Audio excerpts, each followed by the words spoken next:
আমার ছবি তুলতে কি মানে ন্যাচারালি ছবি তোলার আমার খুব বেশি শখ ছিল। ছবির প্রতি শখটা কাজ করতো অনেক ছোটবেলা থেকে। তখন আসলে ছবির প্রতি আমি কিছু বুঝতাম না। ফুলের প্রতি আমার খুব একটা ভালোবাসা, মানে এই জিনিসটা আমার খুব বেশি। গোলাপ ফুলের থেকে কাঠগোলাপটা একটু বেশি প্রিয়।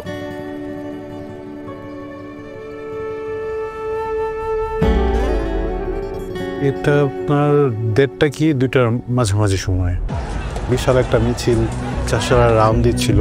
ওরা চাষারা আসার পরেই মানে চাষারাটা ব্যারিকেড দেয় চারো সাইড থেকে, আপনার গাড়ি টাড়ি চলাচল অফ করে দেয়। পুলিশ কোথায় আছে অবস্থানটা দেখার জন্য আমি আসলে মাথাটা একটু সামান্য উকি দিই, মানে এভাবে একটা গলির ভেতর থেকে এভাবে একটু উকি দিই। ঠিক সাথে সাথে বুলেটটা আমার চোখে এসে আঘাত করে।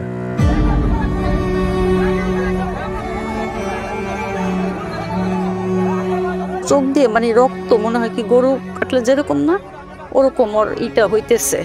হওয়ার পরে ওই দেখে আমি আর মাথা কোন আমি রাখতেছি না। ও শুধু আমাকে বললো যে আম্মু আমাকে মাফ করে দিও।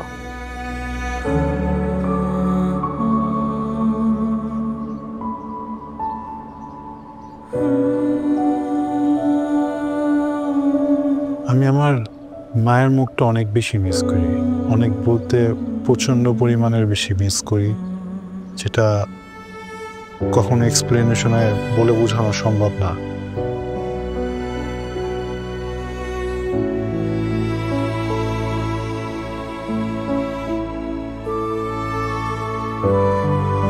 হয়তোবা নিজের ম্যানেজ করে নিতেছি, কিন্তু দিন শেষে যখন মনে হয় যে আমার সামনে অন্ধকার কেন, কি কারণে হঠাৎ মানে মাঝে মধ্যে আমার মনে হয় যে আমি দেখতেছি সব কিছু, পরক্ষণে যখন আবার জিনিসটা মানে শেষ হয়ে যায়, মানে কালো অন্ধকারটা চোখের সামনে ফুটে ওঠে, তখন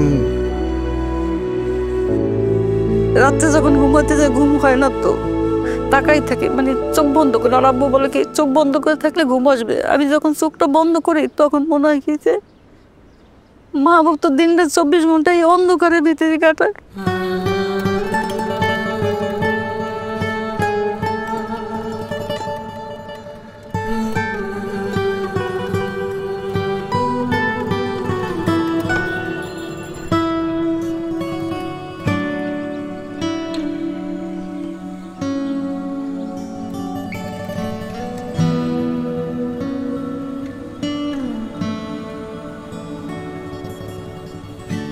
কোথায় আছি আমরা? আরেকটা পার্কে আসছি? না ভাই, আমরা জাতীয় সংসদ ভবনের সামনে। বলেন কি?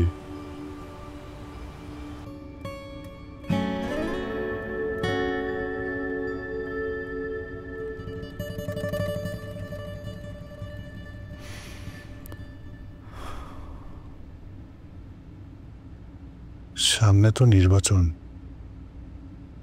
যেদিন অধিবেশন বসবে সেদিন যদি একটু আসতে পারতাম। আমি তো আর দেখতে পাবো না, যদি একটু কানেও শুনতে পারতাম ওনারা কি নিয়ে কথা বলছে।